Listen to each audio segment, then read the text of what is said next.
Apologies for the delays, but technology, we shouldn't get mad at it because without it, we wouldn't be able to have a meeting at all. And so sorry for that. Welcome to meeting number 3 of the House of Commons Standing Committee on International Trade. Today's meeting is taking place in a hybrid format.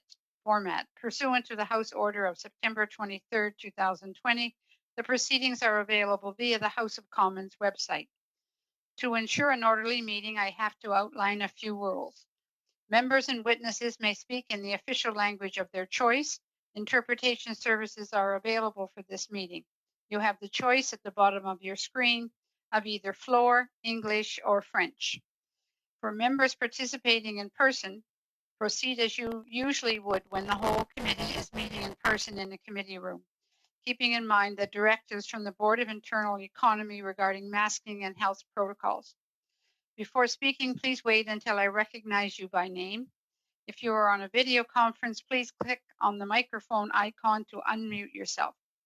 Those in the room, your microphone will be controlled as normal by the proceedings and verification officers. A reminder that all comments by members and witnesses should be addressed through the chair, and when you are speaking, your mic should be on mute. We will proceed to the business of the day. The committee will first proceed to hearing witnesses from the department pursuant to the motion related to COVID-19 and Canada's trade, adopted by the committee on October the 23rd, and we will reserve the last 15 minutes of the meeting for committee business. So I'll introduce our table officers, Sarah Wilshaw, Chief Trade Commissioner, Assistant Deputy Minister, International Business Development, Investment and Innovation. And with her is Christopher Thornley, the Director General, Regional Trade Operations and Intergovernmental Relations, Dwayne McMullen, Director General, Trade Operations Bureau, and Kendall Hembroff, Director General, Trade Policy and Negotiations. Ms. Wilshaw, I turn the floor over to you, and again, our apologies for the delay. Not at all. Thank you very much, Madam Chair. Good afternoon. I am the Chief Trade Commissioner, newly appointed a couple of weeks ago, and the Assistant Deputy Minister responsible for our Trade Commissioner service at Global Affairs Canada. I'm delighted to be able to speak to you today about our efforts to support Canadian business in their exporting journey. Many of you, of course, may already be familiar with the Trade Commissioner Service, but for those who are not, I'll provide a brief introduction to our work. The TCS is a network of international business professionals who help Canadian businesses grow through international sales, commercial partnerships, and investment. We provide 4 key services to our Canadian clients free of charge. These are key market insights and practical business advice, opening the door to new business opportunities globally, identifying qualified contacts, and resolving business problems in foreign markets.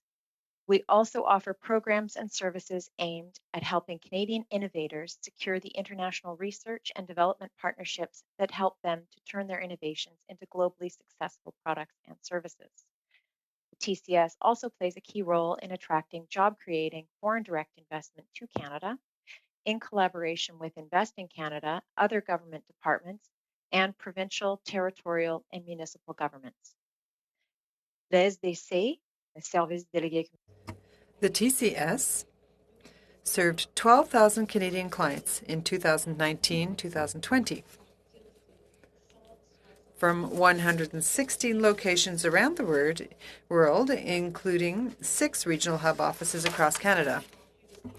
We provide over 50,000 services to our clients each year and are proud of our 91% client satisfaction rate. 93% of our clients are small and medium-sized enterprises. That the TCS contributes to our clients exporting 20% more in value, selling to 25% more foreign markets, exporting 11% more product varieties than non-TCS clients. Research shows also that every dollar spent by the Trade Commissioner Service results in $26 in increased exports. I'm pleased to speak to you today about how the TCS has supported Canadians during the pandemic and what we are going to do to help Canadian businesses return to growth.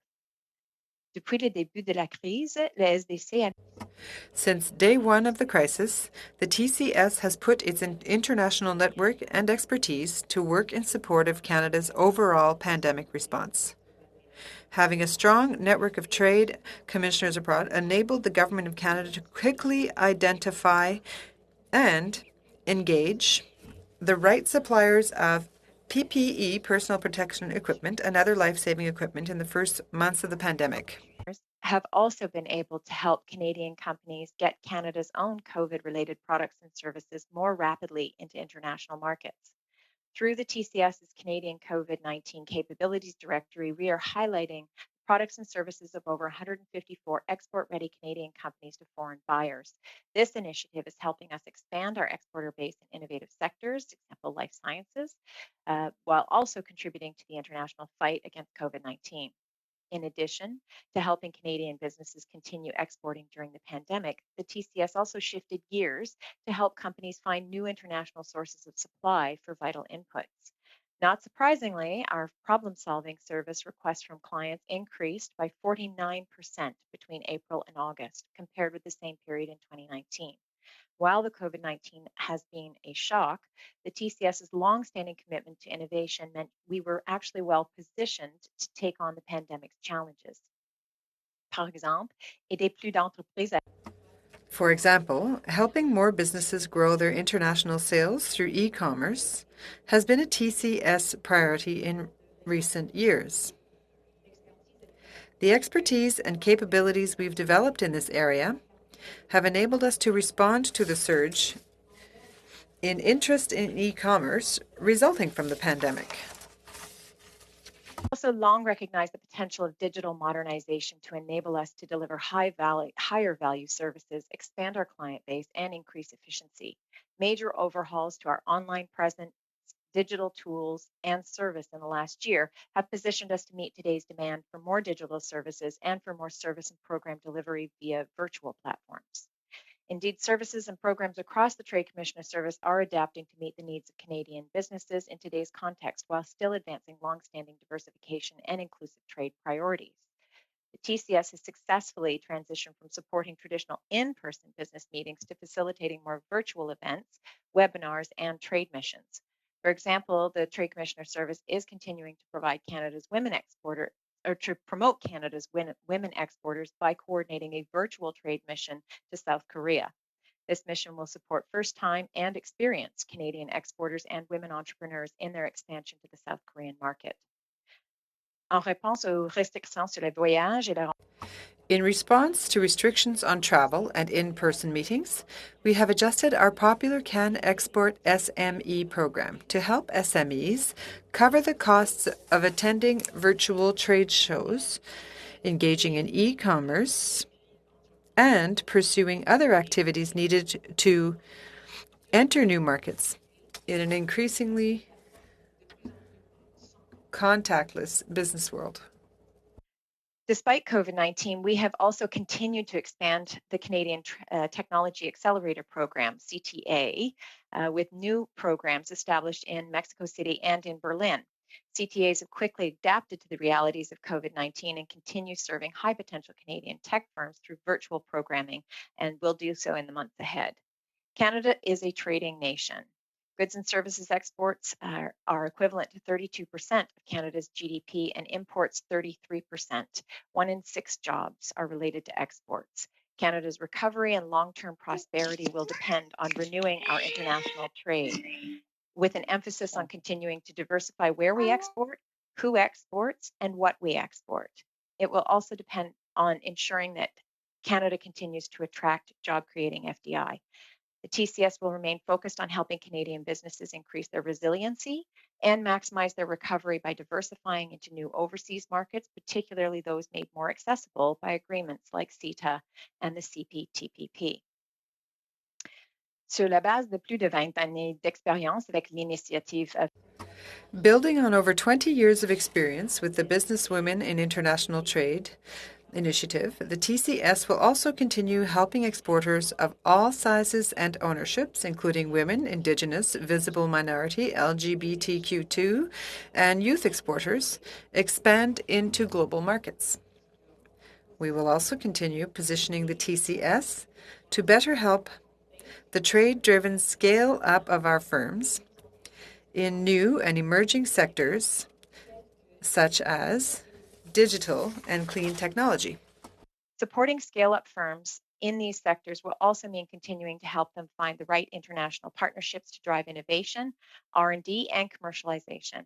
In partnership with Invest in Canada and others, we will also continue to position Canada as an attractive destination for the FDI that we'll need to reach our job creation and growth objectives.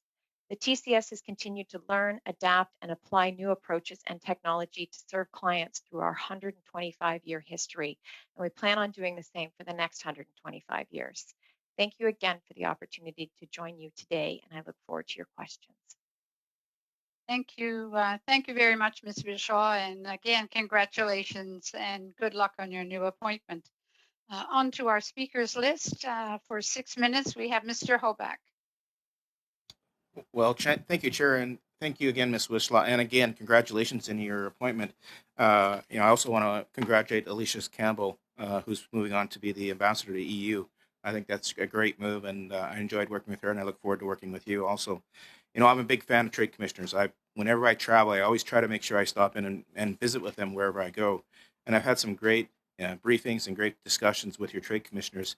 But as I look at COVID-19 and I look at the new travel arrangements or lack of travel that businesses are going to be able to do, as I look at the structural change that's now created by COVID-19, I just wonder, our trade commissioner services, are they prepared for this type of new reality? And what are the things that they should have for resources, whether it's an increase in funding and maybe a reallocation of resources from one area to another?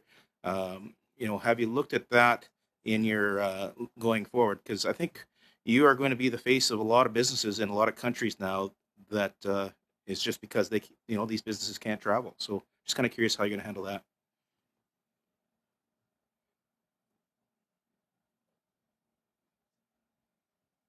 Thank you. Sorry, I was waiting for the chair. Thank you for the question.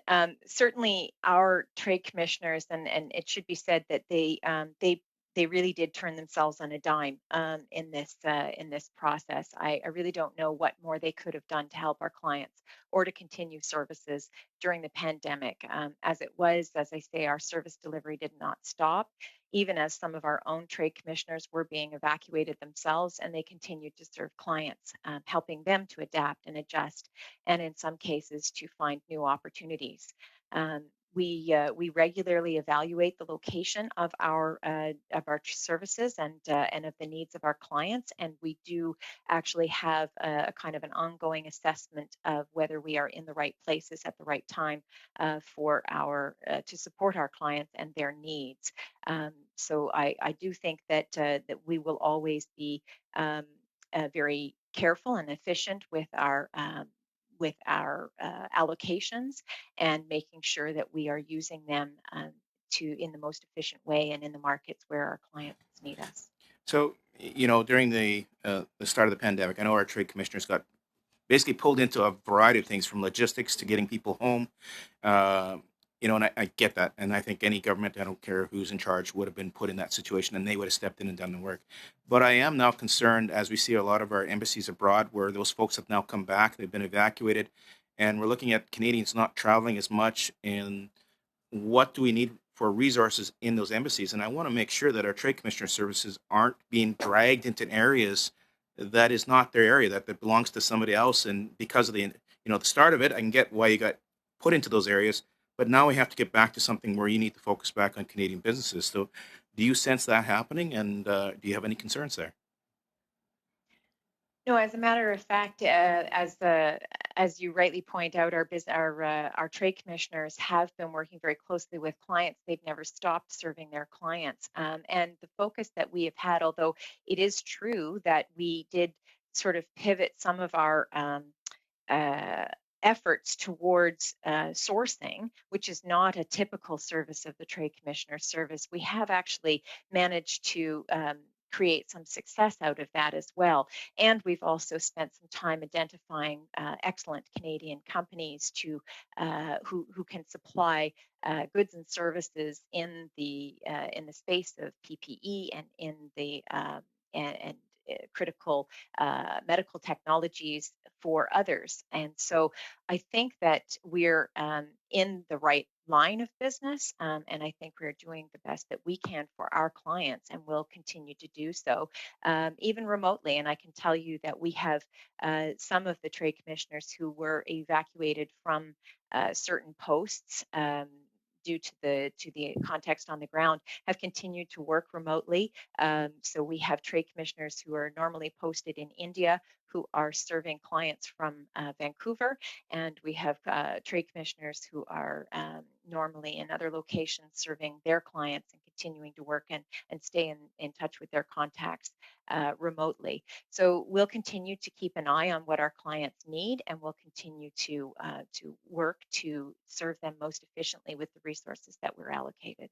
So that's where I get concerned is businesses. Very short, Mr. Yeah, okay, I'll be Hobart. very short. I wish I had more time.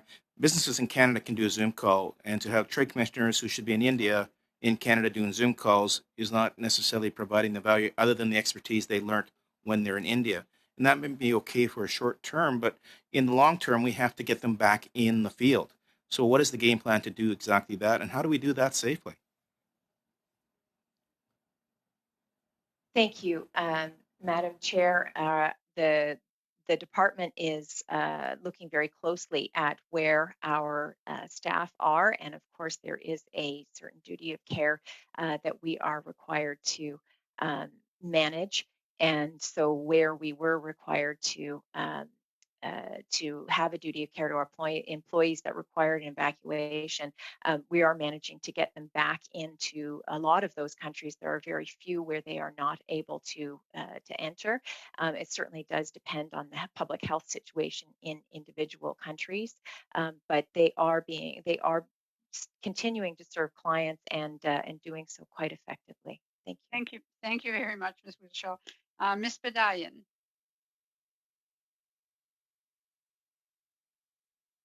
Thank you very much, Madam Chair. And I'd like to thank the witness and, of course, congratulate her on her appointment as ADM, and I look forward to working with her.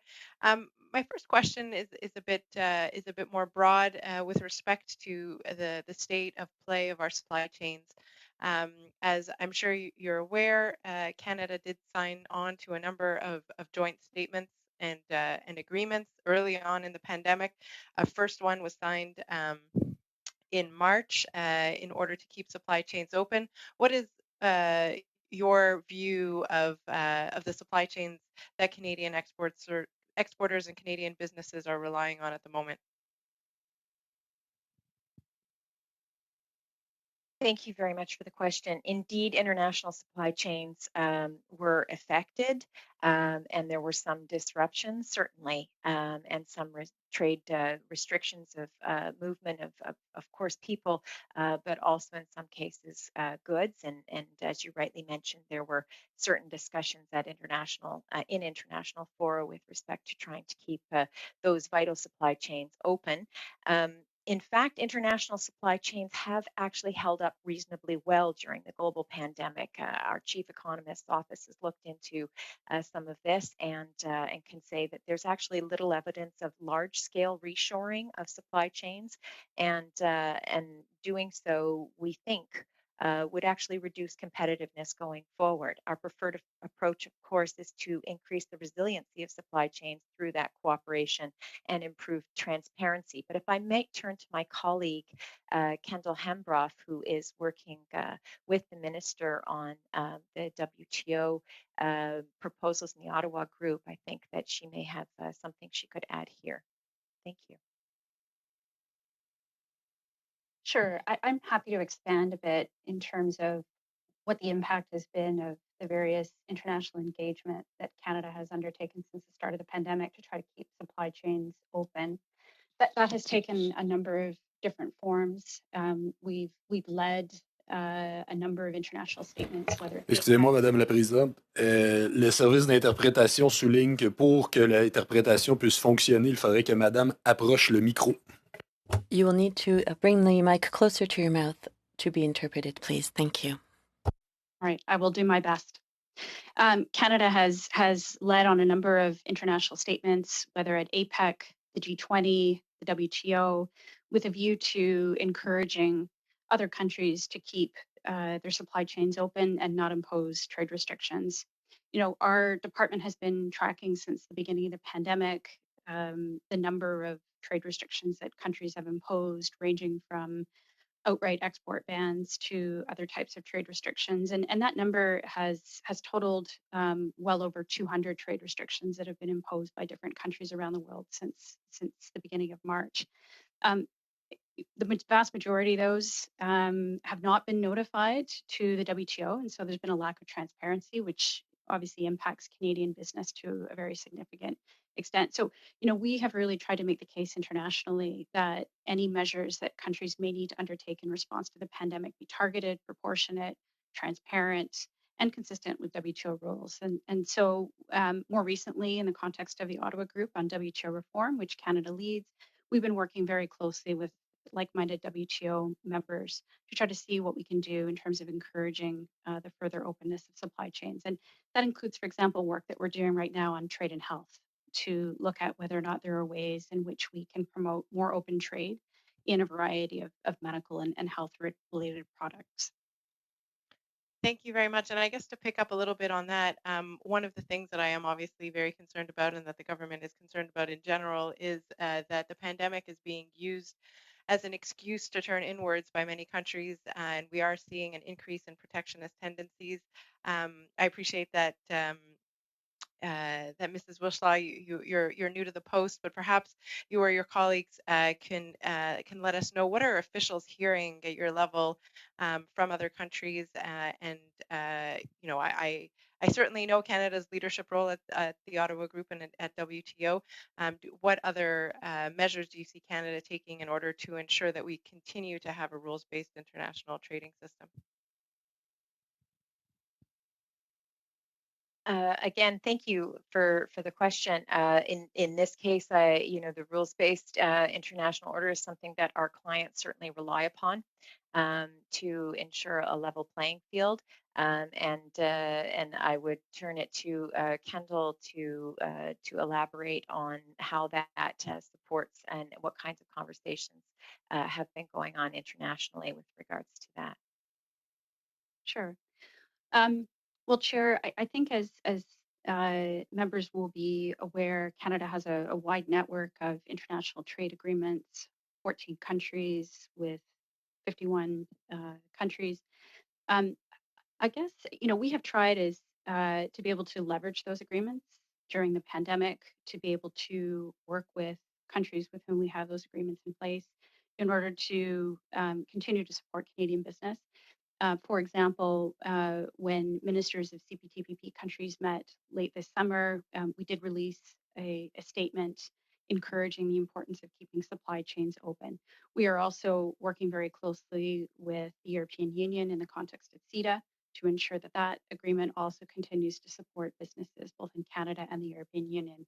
And then, of course, we are negotiating a number of other international trade agreements that hopefully will support Canadian companies during economic recovery. Thank you very much. On to Mr. Savard Tremblay for 6 minutes. Oui, bonjour. Hello, and thank you for your presentation. There were some questions about this whole digital issue. We know that we can't count on meeting people in person because of what's going on around the planet since March. And so digital platforms are becoming quintessential. We can't go without them. So who's helping businesses with all of that? There was a question that was raised with regard to the federal aid. Can we know exactly what that's all about? And could you give us some concrete examples of that, please? Thank you. I would be very pleased to speak a little bit more about what we have done to go contact free. Of course, we ourselves are also offering our programs and services normally delivered in person virtually.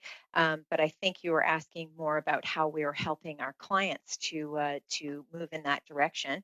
And we do have a number of offerings for them, including virtual trade missions. We have changed the Canadian Technology Accelerators and made them virtual. And in fact, what that has resulted in doing is opening up and lowering the barrier to entry for a number of Canadian companies. So if you think about a virtual trade mission, we see that that companies that normally might not have had the resources or the time to travel to South Korea are able to join a virtual trade mission much more easily. So if we think of a young woman entrepreneur, perhaps she has children and unable to get away for a week or 10 days to travel with the minister. Although we lose some of those corridor conversations and face-to-face interactions, of course, at the same time, these kinds of services are open to a much broader audience, and we're very proud of that. Last night, 2 nights ago, sorry, on Wednesday, the minister launched the virtual trade mission to Korea with 100 and I think 57, or it may have been, I can get the exact number, but participants. And I can't think of an example any time in the past when that number of um, uh, companies might have been able, 170, I've just been informed, participated. And I can't think of a time in the past when we would have taken 170 companies on a trade mission. So certainly that is a very good example. But I might also just talk in terms of specific supports to our companies and the money that we have available actually to help them, and that is through the Can Export program, which normally provides over $33 million a year to Canadian SMEs, innovators, and others. But since the start of the pandemic, the Can Export program has provided over $20 million to more than 500 Canadian companies looking to diversify their export markets, and they allow these folks to access all kinds of new sort of services, including hiring folks to help them with their online and digital programs, and to access e-commerce platforms, IP assistance, cybersecurity assistance, and a number of other things. The gentleman who manages that program for us is here with us today, and that is Christopher Thornley. If I may pass it to him, just talk about the specifics of that program and some examples. Thank you. Are you able to hear me? Yes, we are, sir. Thank you. Okay. Thank you, Madam Chair. Yes, as Madame Wilshaw mentioned, we've been able to serve many companies, even though the program was originally designed around travel and the ability to physically Excusez-moi, travel. Madame la Présidente, on m'avise encore une fois qu'il faut approcher le micro parce que les services... Mr. Thornley is going to have to hold his microphone closer to his mouth, otherwise what he says will not be able to be interpreted. Thank you. OK. Désolé, Monsieur le député. Il n'y a pas de problème. Ça va mieux? Is that better, Mr. Savard-Tremblay? Yes, please C'est just pas, go ahead and. ben, c'est pas à moi qu'il faut demander, c'est aux interprètes si ça... You shouldn't ask me, you have to ask the interpreters if the sound is okay with them. Oui, je comprends. Je vais essayer. So I apologize if my voice isn't loud enough for the interpreters, but I'll certainly do my best. We've had many companies take advantage of the program, even though they are not allowed to travel, whether it's through e-commerce platforms, through expert advice, through learning how to do international business development in a virtual manner. I'd like to give an example of Minister Ng, who met with a company recently that is in Labrador, in the province of Newfoundland and Labrador, and has pivoted very effectively to a virtual platform and used some of the assets that we are able to provide for that. We're also looking at other measures that will allow these companies to be even more effective in an online manner.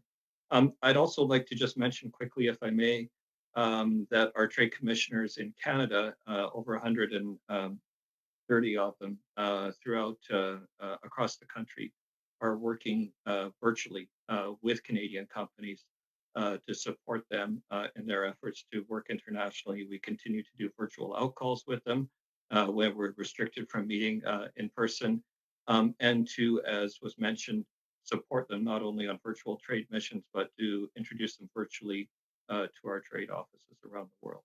Thank you very much. Okay, thank you very much. On to Mr. Blakey. Well, hello and welcome to our witnesses. Earlier in her testimony, Ms. Hembroff mentioned that Canada is currently negotiating a number of different trade agreements. And I would just ask her, through you, Madam Chair, if she could table with the committee a list of the agreements that Canada is currently negotiating, the countries that are involved in those negotiations, the type of agreement that Canada is seeking at those tables, the date of the first meeting for each round of negotiation, and the most recent meeting for each agreement as well. I'm seeing a yes, but I'm not hearing a yes for the record. Ms. Wilshaw, do you respond to Mr. Blakey? Or Mr. Thornley, I think whoever it is? their question was directed at Ms. Hembroff, but I think I saw her nodding, and certainly we will make sure that you receive that information. Thank you very much. I note also that earlier in her testimony, Ms. Hembroff was talking about attempts on with respect to medical devices equipment to keep international supply chains open. But I also know that the government has made efforts to develop domestic supply chains for equipment that we need. And I note that in a number of trade agreements to which Canada is a party, there are investor state dispute settlement clauses. And I'm wondering if the department has done any kind of impact assessment or analysis of Canada's legal and financial exposure under under the ISDS provisions of existing trade agreements, and if she could speak to those. Okay. Well, maybe I can just confirm while I have the floor that yes, we would be happy to provide the committee with a list of all of the international trade negotiations in which Canada is engaged, with all of the relevant facts and information about the first round of negotiations as well as the most recent. With respect to the question that the member has posed with respect to ISDS and its potential implications in terms of some of the measures that Canada is undertaking domestically with respect to... There's a request, Ms. Hembroff, that you level your mic a bit. Thank you. Yes. Okay. I'll see if this is a little bit better. I'm not aware of any formal analysis that has been conducted with respect to ISDS in the case of some of the initiatives that are being considered in terms of trade and health. Of course, when federal departments as well as provinces and territories are considering domestic measures, we do typically undertake an assessment from the perspective of our international trade obligations to make sure that what is being considered is fully consistent. But I will need to check to see whether anything has been done specifically in the area in which the member has raised. Is there a particular measure in question in which you are seeking to know whether an assessment has been conducted? Well, I'm just curious to know with respect to any of the investor state dispute settlement clauses in agreements to which Canada is a party, whether or not there have been analyses conducted. So I'm thinking particularly in this context of efforts to ensure that we can produce and supply medical PPE, but other types of medical equipment that have been relevant to the pandemic. So I'm thinking also ventilators, for instance, anything that would kind of fall under that umbrella of goods that are required in order to meet the demands of the pandemic, where Canadian companies have been, I think, quite.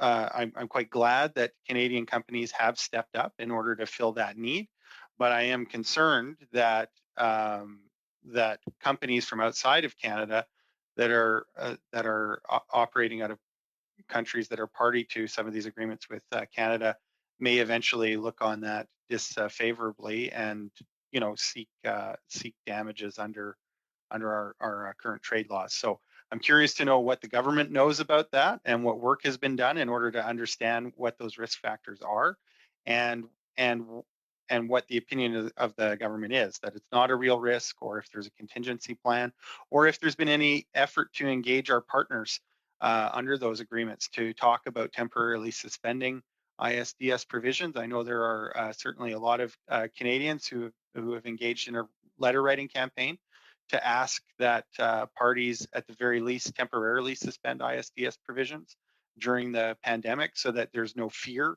that public policy might not go down the road of ensuring that we have a reliable domestic supply of the things we need at this time, because of concerns about provisions of international trade agreements. So I'm just trying to give you as much context as possible, and whatever conversations have happened within the department and whatever analysis has taken place that you can share with the committee. I would love for you to share, perhaps, I suppose, in writing once you've had the opportunity to do that. So could I ask that you commit to getting back to the committee in writing with whatever you think is pertinent to this kind of general theme? So Chair, if you're in agreement, I'd be more than happy to have the department get back to the committee on this issue. That's terrific. Thank you very much. Thank you, Mr. Blakey. Thank you. On to Ms. Gray for 5 minutes. Thank you, Madam Chair, and I would like to congratulate Ms. Wislaw for your appointment, and I look forward to working with you. Have a question. Prior to COVID-19 being declared a pandemic, what percentage of Canadian Trade Commissioners were posted abroad?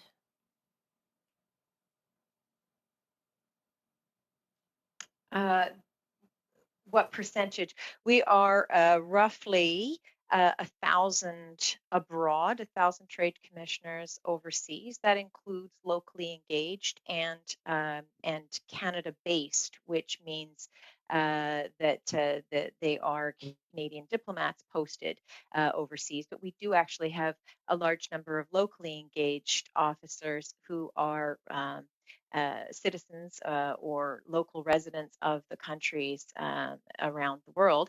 And then we have approximately 400 in Canada and all across Canada in every province and territory. And of course, here in Ottawa as well. So 1,000 out of 1,400, roughly 2/3 or so, are posted abroad. Dwayne McMullen is here with us, and he is the Director General of TCS operations. I don't know, Dwayne, if you have more precision that you could offer. Well, actually, thank you for that. I was wondering if it's different now than it was pre-pandemic. Have the numbers changed?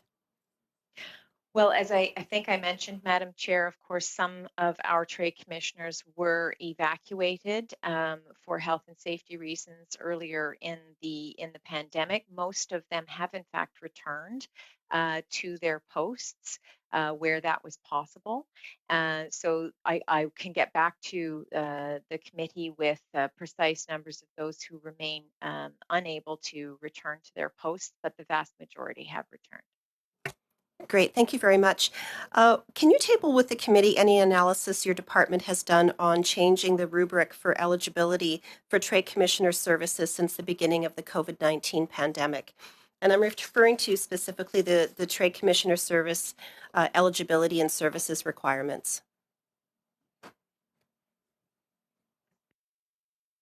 Certainly, I'm happy to table that. Great, thank you very much.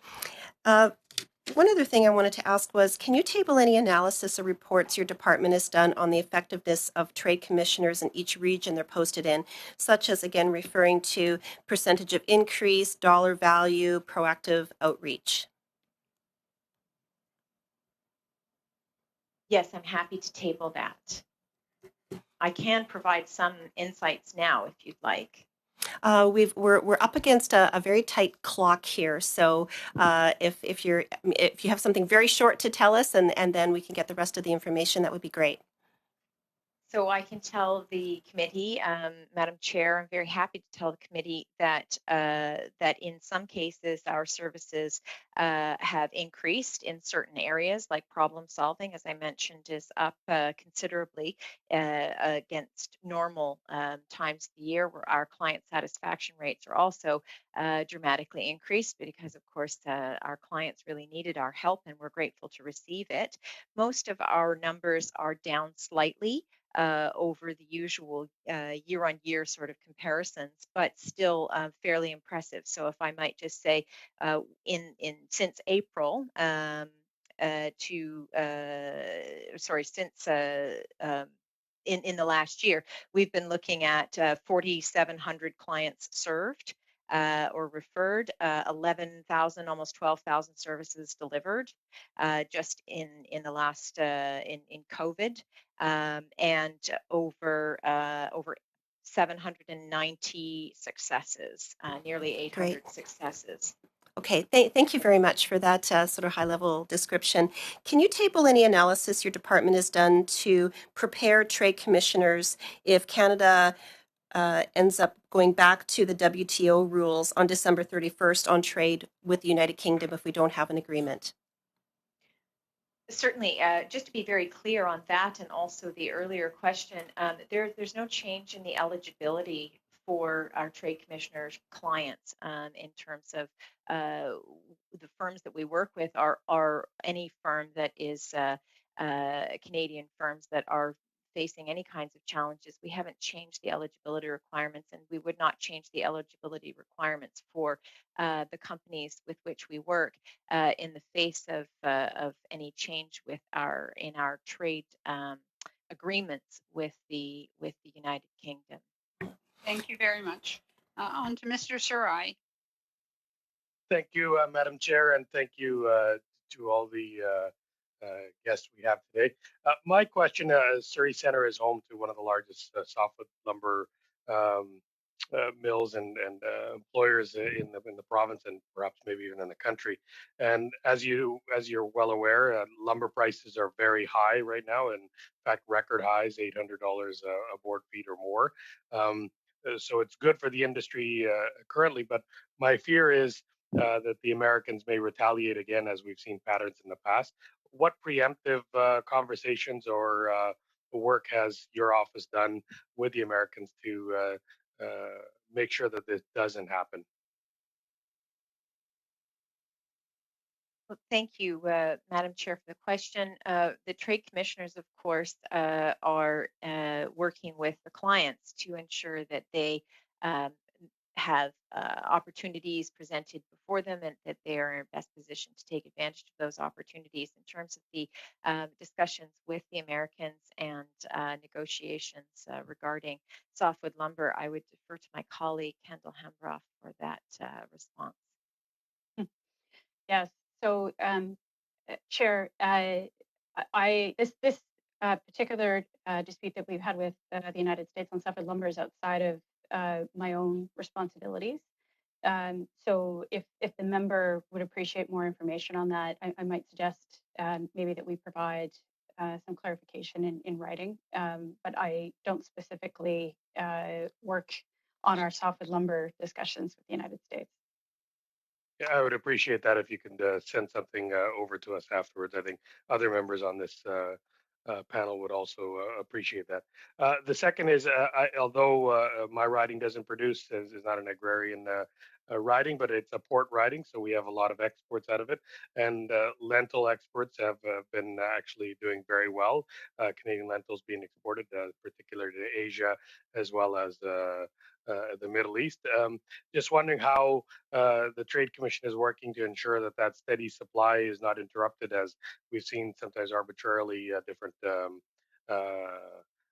countries have imposed either tariffs or unreasonable fumigation policies. If you can elaborate on that and let us know how we've been working with those countries to make sure that it's consistent and Canadians know they can sell their their food products globally?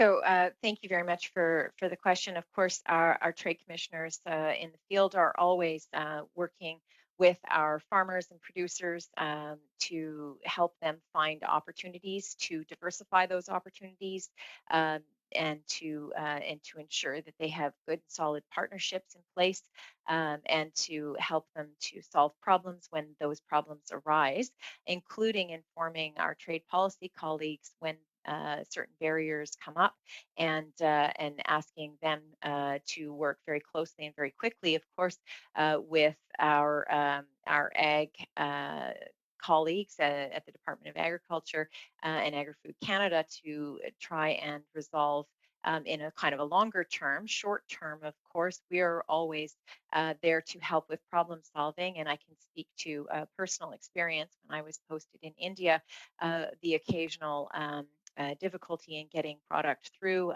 or off the dock, and we engage on the ground with the local governments and try and work through these things using science-based evidence to talk about those kinds of market access issues. But I would just defer to my colleague if she has anything to add from a trade policy and a negotiation standpoint. Yeah. So as the member may be aware, right now our pulses trade is facing significant challenges in the Indian market in particular, where I think you've raised that one of the issues in that case relates to some fumigation requirements, among others. We're working very closely with our Indian counterparts to try to find a science-based solution. We raise our concerns at a variety of different levels. We also work through the various WTO committees that are responsible for allowing WTO members to raise these kinds of issues when they might arise.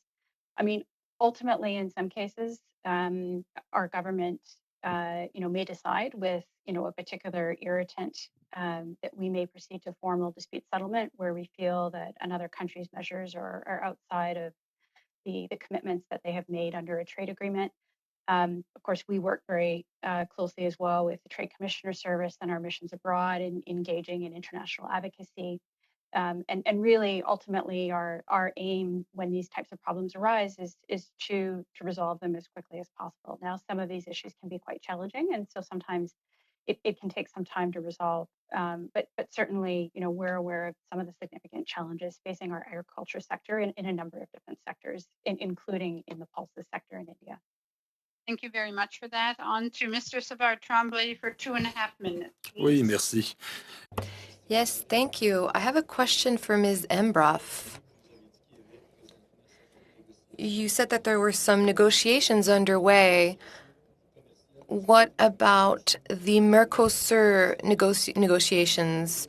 We know that some ecological groups intervened to asking Ottawa to suspend discussions because there were vast wildfires.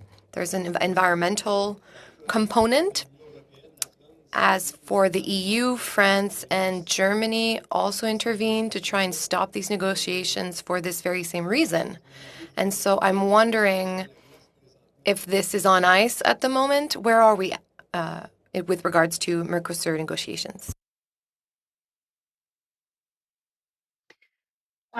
So, Chair, we have not had a negotiating round with the Mercosur countries now since, I'll just double check the date, since almost 1 year ago. And the reason for that is largely due to the pandemic, which did not allow us to host a negotiating round this fall as we had originally hoped to be able to do. We, in the meantime, though, are engaging virtually with our Mercosur counterparts across a number of different areas. At the same time, we are also aware of the concerns that have been raised with respect to some of the environmental protection issues in Brazil in particular. And we have really made a point in all of our international trade agreements to make sure that trade and environment issues are very prominent. we're certainly committed in the context of a possible Canada-Mercosur agreement to ensuring that trade liberalization and environmental protection are mutually supportive. And from that standpoint, have been pursuing in the negotiations a very robust and comprehensive environment chapter.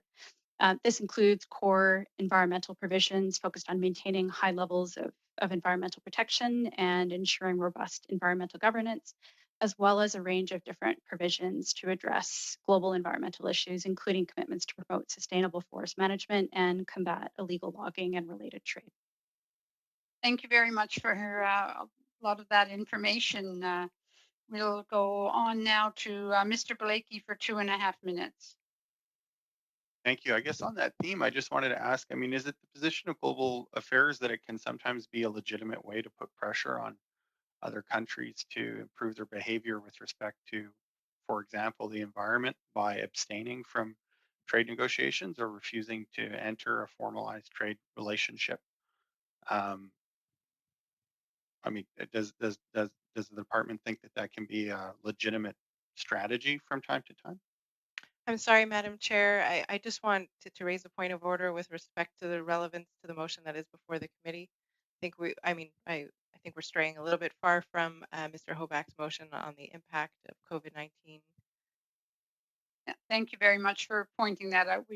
This could be a very, very broad topic, so we are trying to focus on exactly the impacts of the COVID-19 on the trade, as was the motion. So I'll go back to Mr. Blakey if you want to take your comments in a different direction, if that would be helpful.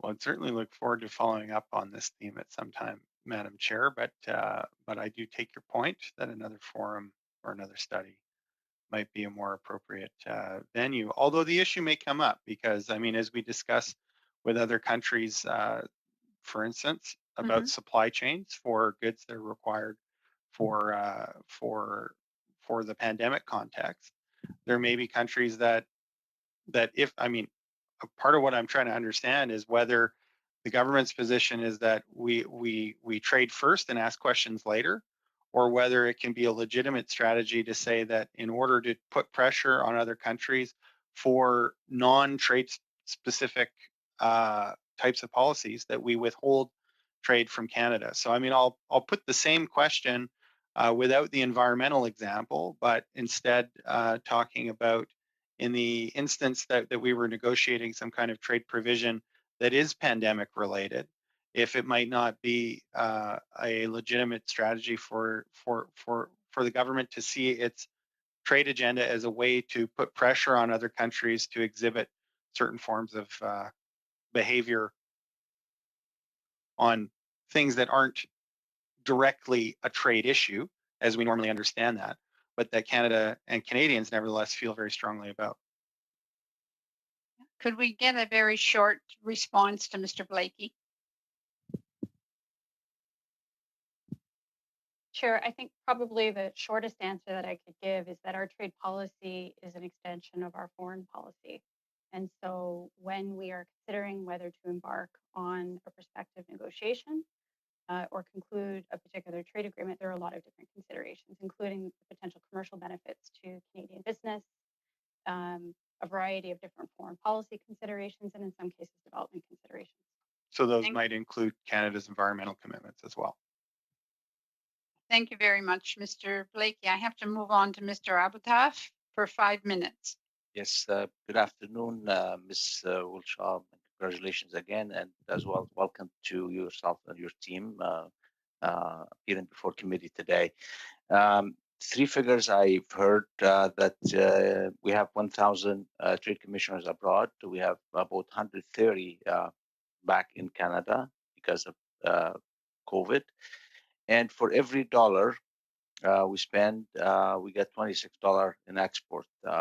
It seems like a healthy margin, but I think in terms of trade, that, in my opinion, those figures could be in a way meaningless. You know, some of the benchmarks that we probably be interested to see. The question is how much the having about 13% of the total trade commissioners back in Canada, how much that affect trade and export in general?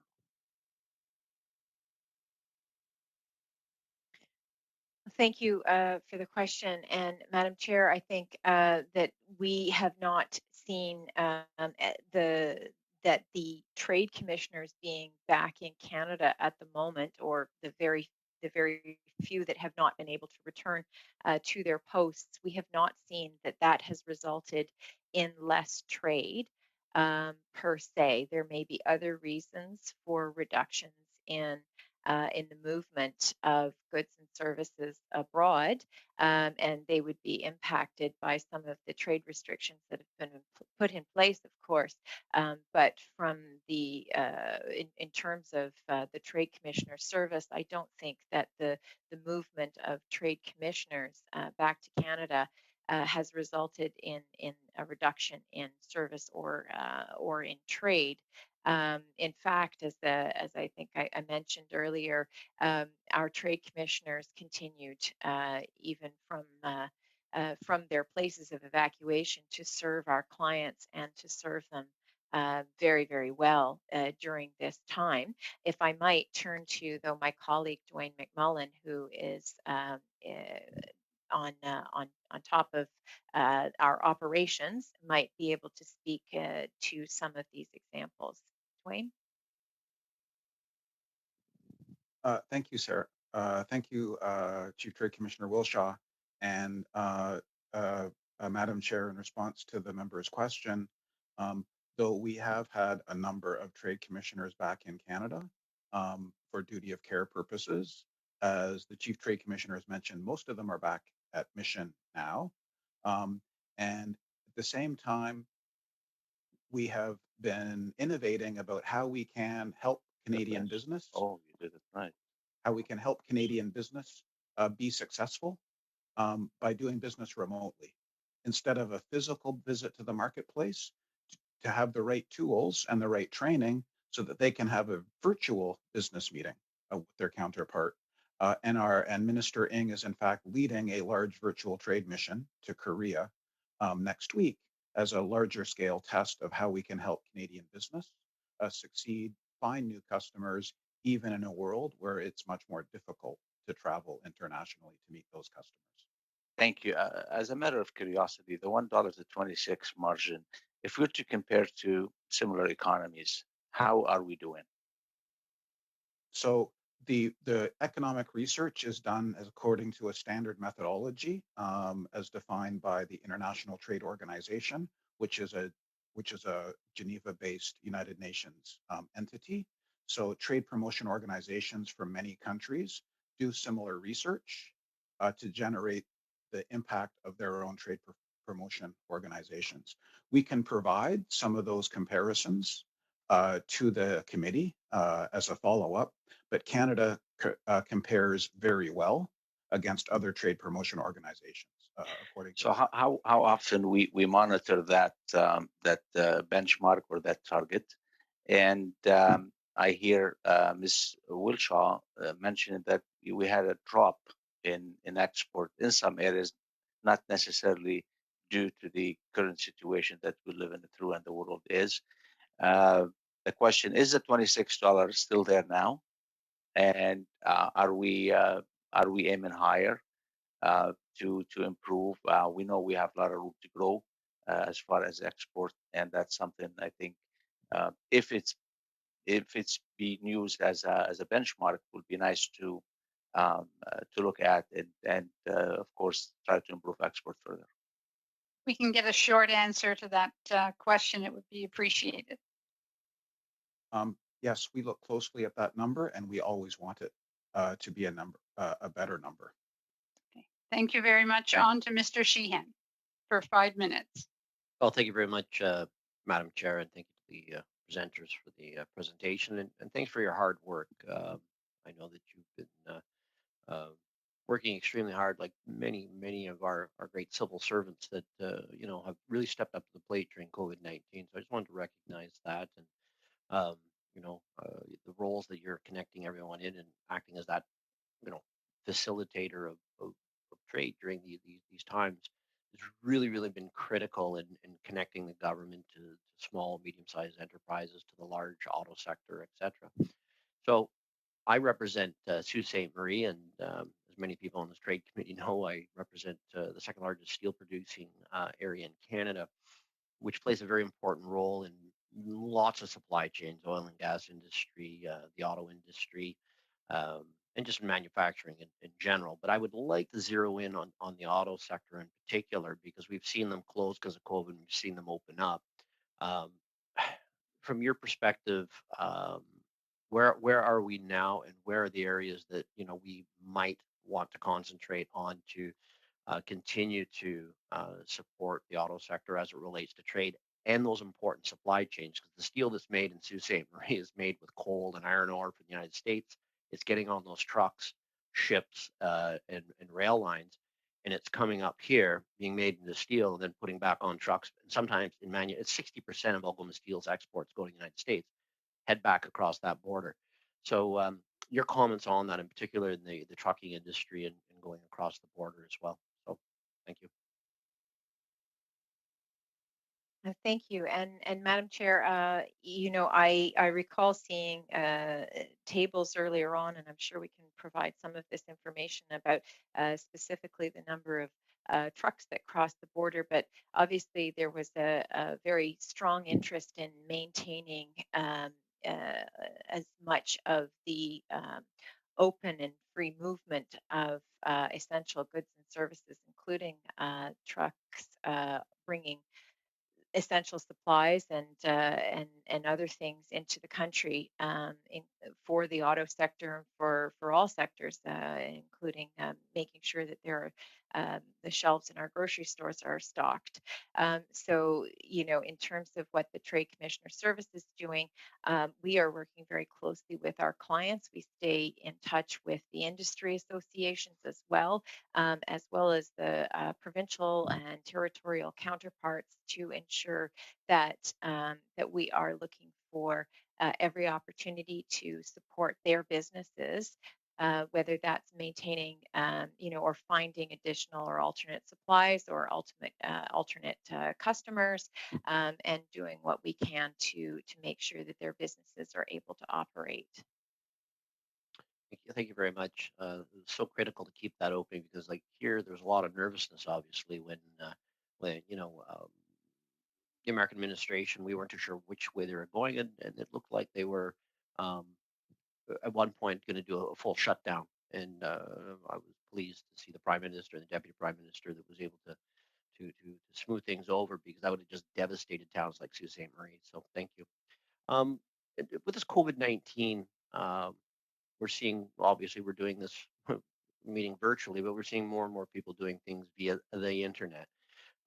In Ontario, we had an announcement for small and medium-sized businesses back in June through FedDev and FedNor, which I'm parliamentary secretary for, well, $50 million for SMEs in 3 levels, like a sort of a beginner's, a medium, and then sort of an advanced level.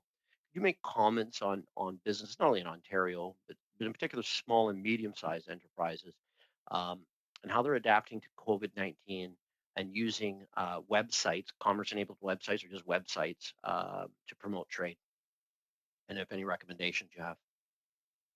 Yeah, thank you. And Madam Chair, I'm pleased to talk a little bit about this and the how we're supporting our clients and Canadian companies in going virtual. In fact, this is the subject of a big part of the program that that Mr. Thornley manages through our regional offices, and so certainly that's there. But we have enhanced services for digital industries and trade, intellectual property, and e-commerce that were part of our trade diversification strategy that was launched some time ago. So as I mentioned in my opening remarks, we began to orient ourselves towards these kinds of platforms even before the pandemic. We created 21 new positions in key markets like Tokyo, Mexico, Delhi, Bangalore, Brussels, Washington, D.C., and our mission to ASEAN in order to support some of these, as well as in Shanghai and Beijing, as well as other places around the world in order to support our Canadian companies in accessing these virtual platforms and understanding the risks associated with them and protecting their IP and their financial transactions appropriately, and so on.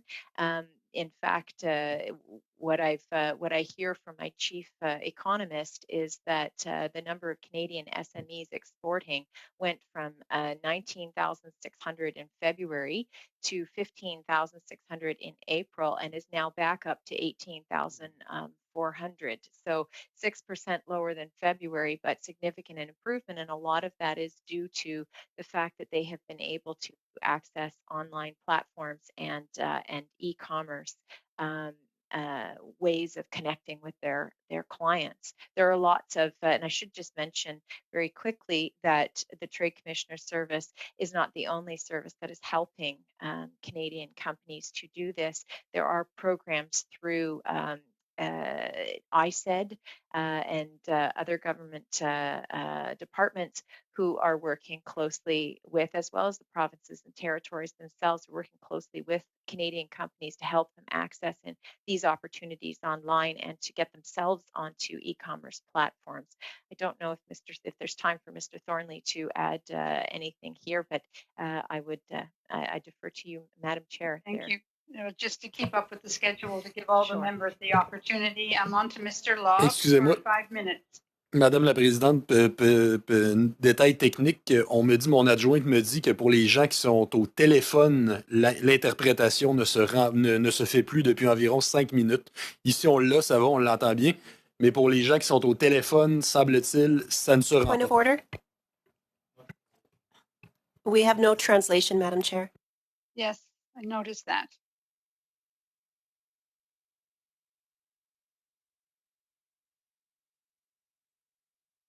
Just give us a second.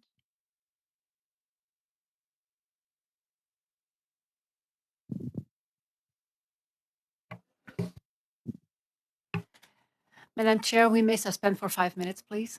Okay, we will suspend for 5 minutes.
Mr. Lobb for 5 minutes, and it'll be, given the fact we have to do committee business, this will be the last opportunity for questions. So, Mr. Lobb, 5 minutes, please. Thank you, Ms. Groh. Can you hear me clearly? Yes, we can. Okay, thanks very much. My first question is a pretty basic question. If I'm a business owner, manufacturer, entrepreneur, and I want to do business in a particular country, and I call the trade, I guess I call the office of that particular embassy or consul general, whatever it is, how long does it take for me to get a call back?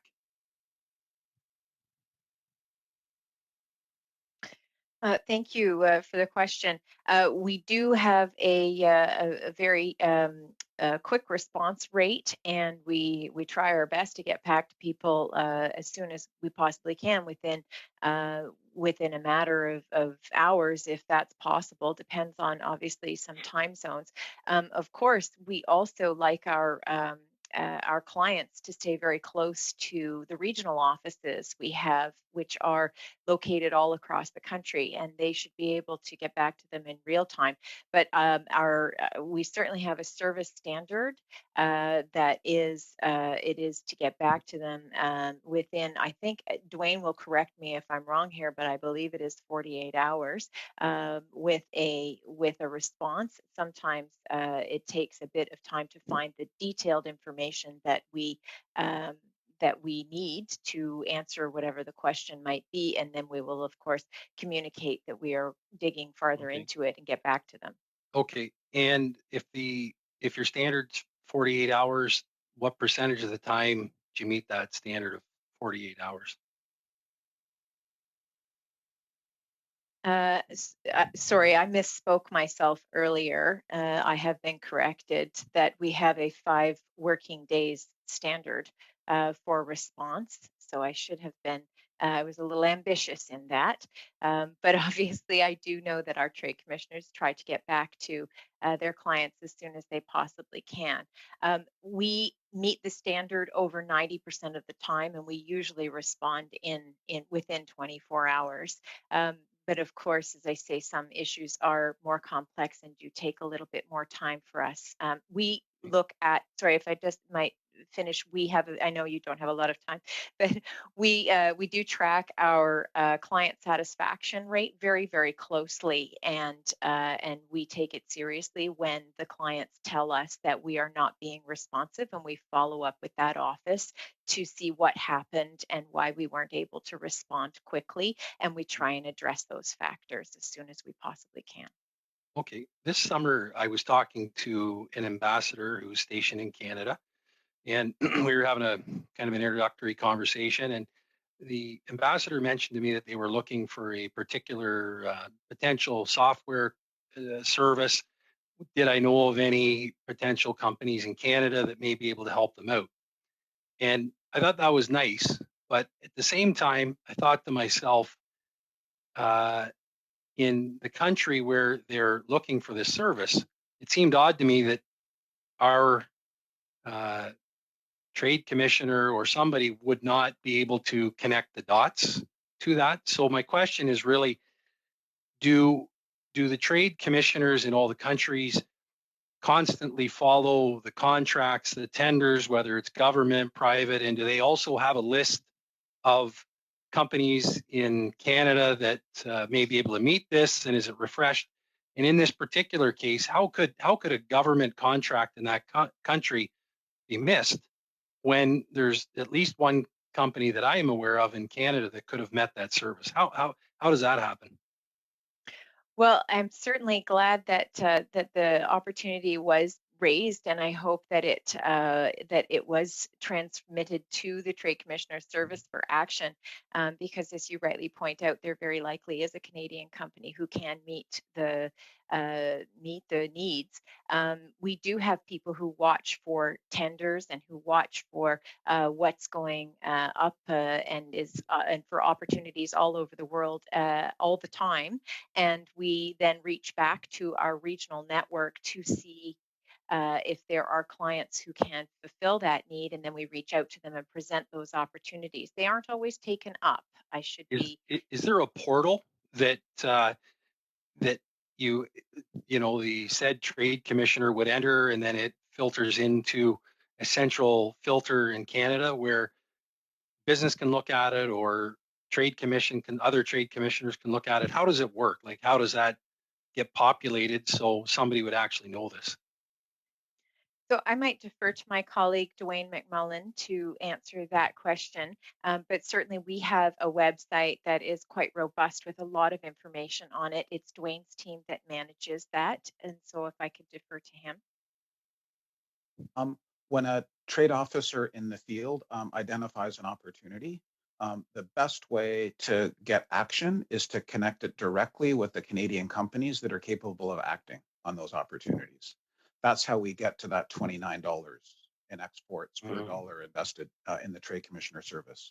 In cases where it's not obvious that where we know which Canadian company could action an opportunity, we work with our domestic network where we have trade commissioners in every province across the country, and we share those opportunities with our domestic network for them to be able to identify either directly from the businesses that they work with, or by working with their provincial counterparts, a business in the province that might be able to take advantage of that opportunity. Just one last quick question. I know one of our members mentioned rules-based trade. Everything is rules-based trade. Is there any country that we deal with that actually applies rules-based trade? Because it'd be my opinion that none of them do. They pick the rules when they see fit. So I'm looking for one country that actually would do true rules-based trade other than Canada. Chair, Sorry. There Please, isn't, Kendall. there isn't, unfortunately, Chair, a quick answer to that question, and I think maybe it was more of a comment. Yeah. Well, I think if That's you got to can, be my time. If you can find Madame la Présidente, encore une fois, il n'y a plus n'a pas. There was no interpretation because the microphone is too far away from the speaker's mouth. Okay, Miss Carey, did you want to just repeat what you said there? Sure. I just to say there isn't really a quick answer to the member's question. Thank you very much. Thank you to all Ms. Wilshaw and your associates. Thank you very much for the good work that you're doing in very difficult times. You appear to have a great group of associates working with you, and I wish you much success. So we are going to deal with committee business. The witnesses can do whatever it is you do to leave the meeting so that we can continue on with our committee business.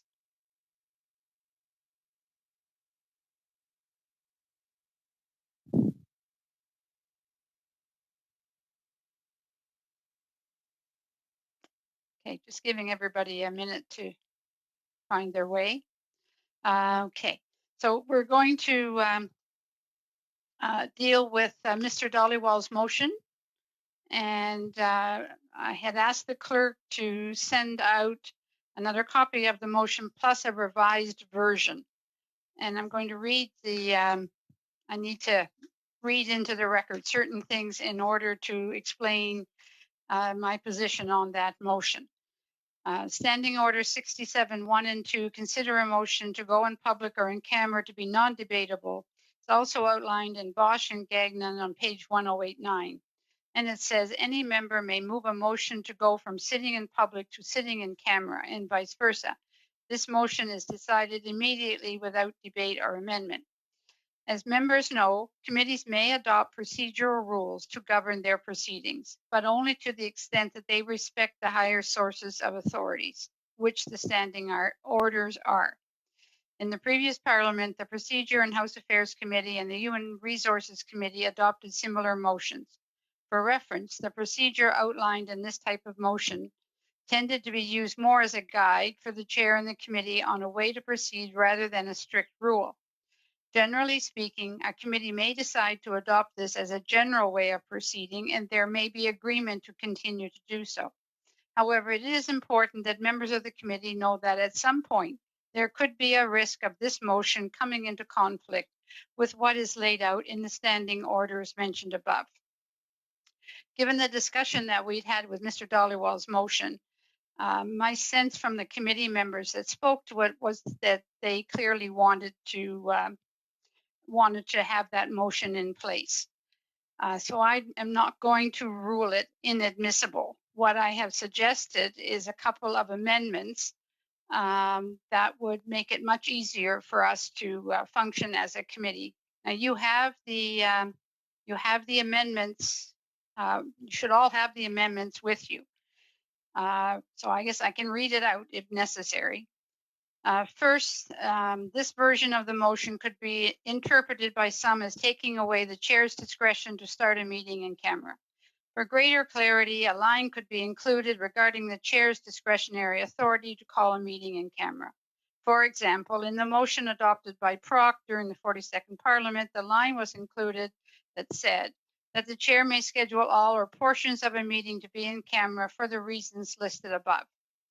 Second, committee business is not included, which means that, for example, to call a meeting to discuss committee's working calendar as it stands now, I would not be in a position to make that decision.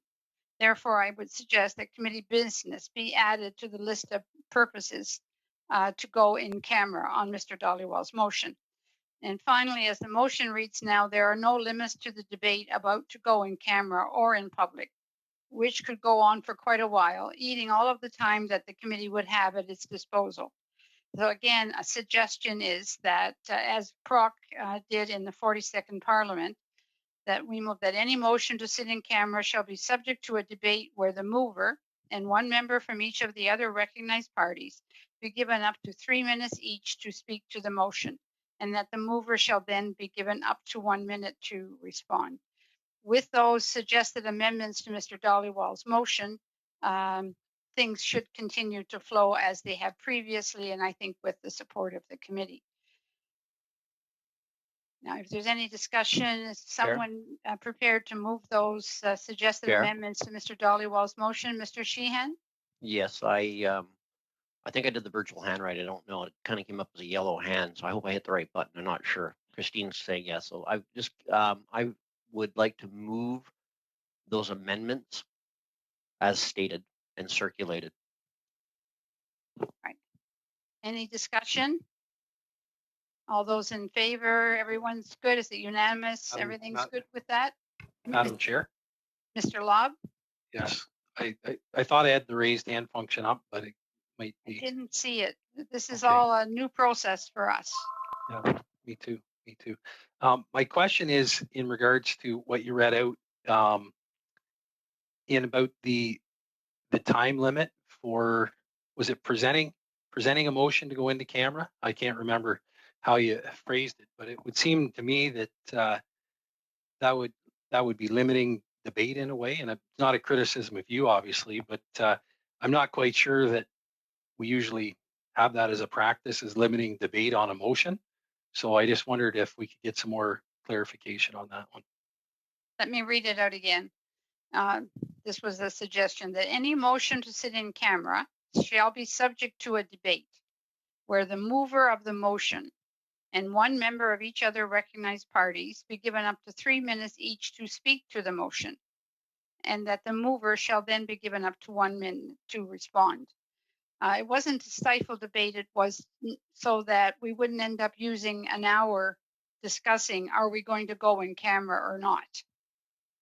I believe that is what this would achieve, which is why, it was adopted by Proc as well, just a way of, how sometimes these things go. We could end up debating easily for an hour whether we're going to go into camera or not. So by restricting the mover to 3 minutes, and then everyone has 3 minutes to speak to the motion, the issue then technically would be dealt with within 30 minutes or so at the most. I think that was the intent. And Proc adopted that in the 42nd Parliament. Mr. Hoback has his hand raised. Yeah, so Mr. Hoback, there you are. No, I don't even have you on the screen. Okay. Okay, let me try talking. Maybe it'll come to me. Yeah. Okay. Can you see me yet? Yeah, I'm kind there of. You go. I'm just kind of curious how you came to the conclusion of one member from each party and then limiting it that. with the Zoom meetings, I think one member, that could be really awkward and tough. So I'm just kind of curious, is this something that they've done in other committees where they've gone to one member for 3 minutes, or is that enough time, or should we be going something based off to reflect the population of the House? So there's more Liberals, there's more Conservatives. Do we want to do something like that where, um, you look at that scenario and say, okay, each party based on their representation in the House would have that amount of time to speak on a motion that goes into camera. I'm just throwing it out there for people to discuss. The PROC has adopted this particular part as well in the exact same format. So presumably, if PROC felt that it was also suitable for that committee, I would have thought it would have been okay for ours. Again, you know what? I guess we can always change something later on or at another point if we want to.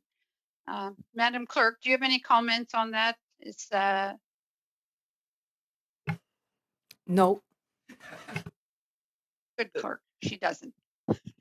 Probably doesn't like the fact that I overruled you to begin with, but clearly the committee wanted to go in this direction. And I was just looking for a way to make sure we went in that direction and that everybody would be comfortable. Ms. Groh, I don't know if I'm in order or out of order here on the list. That's okay. I don't have a list except I have to make the list. So go ahead, Ben. So as I understand this, was this Mr. Dollywall that presented this? No, Mr. Dollywall presented a motion that we circulated fairly lengthy, and what this was an amendment. And who presented the amendment? And the amendment is in order for this, because technically Mr. Dollywall's motion is inadmissible. And in the discussion and the debate that we had, it was clear that the committee would prefer to adopt the motion. So we held it back. Our very experienced clerk indicated that it was not admissible in its current form. And when I indicated I would like to find a way to make it admissible, these were the suggestions that the clerk, in consultation with the committee and myself, decided that we would put it forward. Now, and I'm going to throw this out now, because if this issue of the timing of the debate of the motion or whatever is the committee feels may cause them some difficulty, then why we can leave that part of it out and simply vote on the part that says that the chair may schedule all or portions of a meeting in camera for the reasons that we listed above, which is Mr. Dollywall's motion. Madam Chair. Yes, Mr. Abeltov? Just, Pourquoi n'avons-nous pas eu vent de tout cela avant le début de la réunion? Received a copy of Mr. Dollywall's motion again, as well as the suggested amendments to it, so that we wouldn't have to spend a lengthy amount of time dealing with this issue. And the clerk had sent it out. So I'm sensing that you're not happy on the idea of limiting the debate. So I'm going to suggest that we don't vote on that section. And Mr. Sheehan moves only the issue that included amending Mr. Dollywall's motion that would add that the chair may schedule all or portions of a meeting to be in camera for the reasons listed above. So do I. All right, is everybody okay with that? Everybody comfortable with that now? Sorry, Madam Chair. I've been also trying to use the kind of electronic means of getting on the speaking list. I know. I think you have to just waive for right now. Well, and that's fine too. I'm happy to indicate in whatever way works best for the chair. But please do put me on the speaking list. Okay. All right, Mr. Blakey, you're on the list. You're there. It's your time. Okay, right on. I did just want to say that I'm sure it was sent, but I've been having a little bit of trouble with the distribution list. I didn't see a recirculated copy of the original motion, and I haven't seen the wording of the amendment. So I don't know if it's possible for the clerk just to send that around now, at least to me, but if it's just as convenient to send it to the whole committee for those of us who have our email open, and then we'd be able to just see quickly in writing what we're being asked to vote on. I think that would be helpful. I'll say that, and I'm going by memory because I don't have it in front of me, but the original motion I think does provide for disclosing what substantive motions were voted on in camera and the result of the vote. So as long as I'm right about that, I have a higher level of comfort with allowing for meetings to start in camera. And I can certainly see, well, I mean, I do think that if there's something, if the chair really wants to have a session in camera at the beginning of the meeting, I mean, I do think we could probably deal with that quickly just by a quick motion at the beginning of the meeting. But I'm not interested in dying on the hill of whether you can start a meeting in camera or not. So I'm just kind of digesting these things on the fly, which is Okay, which is too bad. I'm going to make another suggestion. I'm going to ask the committee, can we hold Mr. Dhaliwal's motion to our next meeting? Because I don't like asking committee members to vote on anything that they're not feeling particularly comfortable, especially with this. So I'll ask the clerk to again circulate Mr. Dhaliwal's motion plus the suggested amendments and to the committee, and we'll deal with it at our next meeting. So if everybody could just take a few minutes before the next meeting, make sure that you fully understand the implications, and then we'll move forward. Is that all right with everybody? Because it is 3 o'clock and it's been a technically challenging meeting today for everyone. Oh, is That that works okay? for me, Madam Chair. That works One for other me. thing, thank you, Mr. Blakey. We've been informed that the whips have agreed to next week's calendar on Tuesday, November 3rd, with Minister Ning and her officials appearing before the committee to discuss the main estimates. Right, so that's next Tuesday, November the 3rd. Madam Clerk, is that a 3:30 time slot? Yes, Madam Chair, for 2 hours. 2 hours. All right. So the minister will be here at that particular time. All right. Everybody is okay. We'll move adjournment until next Point of order, Tuesday. Madam Chair. Oh, yes, yes.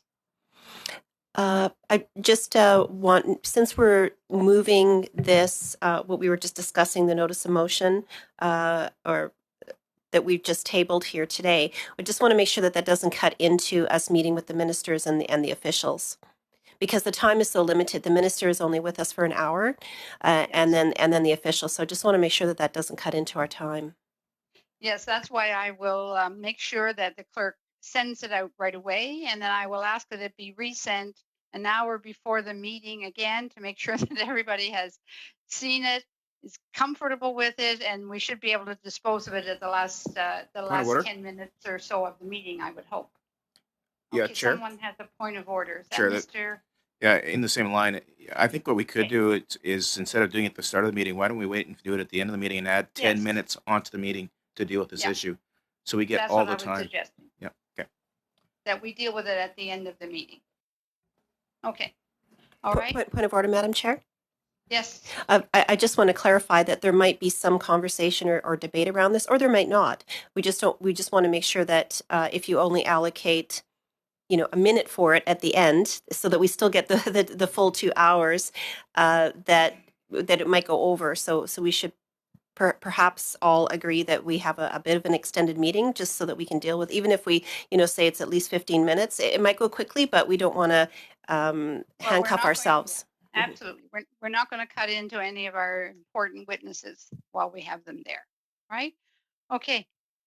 Now everyone's all right. I'm going to move adjournment of the meeting. Thank you all very much. We will see you next Tuesday.